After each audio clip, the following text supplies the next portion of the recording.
D'aucuns ont écrit, pendant que des travailleurs réclament leurs droits, que l'hémorragie des grèves favorise l'érosion du tissu social et qu'ils ajoutent que malgré la trêve voulue par le chef de l'État, les syndicalistes sont dans l'extrémisme.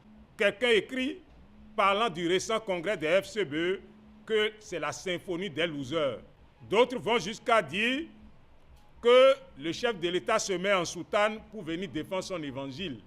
Voilà cités quelques titres de certaines parutions au niveau de la presse écrite qui ont suscité le cri d'indignation de l'Observatoire de la déontologie et de l'éthique dans les médias, ODEM. De plus, dans l'audiovisuel, certains confrères défendent à longueur de journée un courant politique. Ce faisant, ils perdent de vue le principe de l'équilibre de l'information. Des éléments qui, selon le président de l'ODEM, mettent à mal l'image de la presse béninoise. Des titres sont ronflants à la une, mais les contenus ne tiennent pas la route.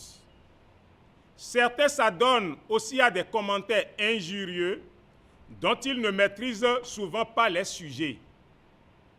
Et comme si cela ne suffisait pas, et en violation de l'article 13 du Code de déontologie, certains publient un même article dans plusieurs journaux et signé de différentes personnes.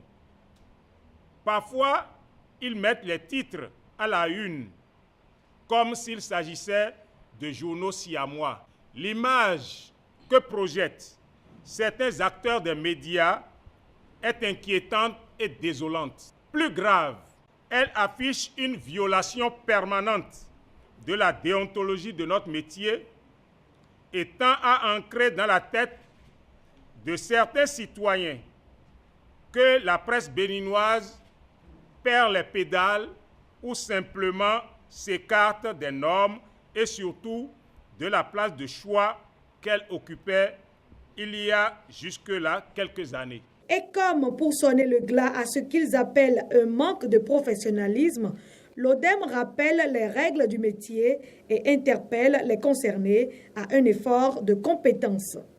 Le journaliste publie uniquement les informations dont l'origine, la véracité et les aptitudes sont établies.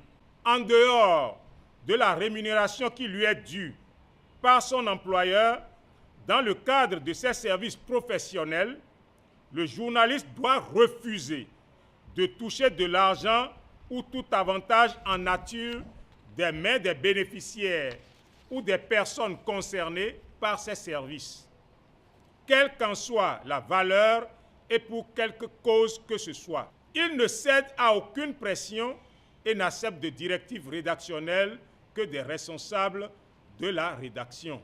Le journaliste s'interdit tout chantage par la publication ou non d'une information contre rémunération. Pour finir, l'ODEM a exhorté les auteurs des actes qu'ils considèrent comme des violeurs de règles, des marchands ou des commerçants, à rapidement rejoindre les rangs pour éviter d'être exposés comme des brebis galeuses.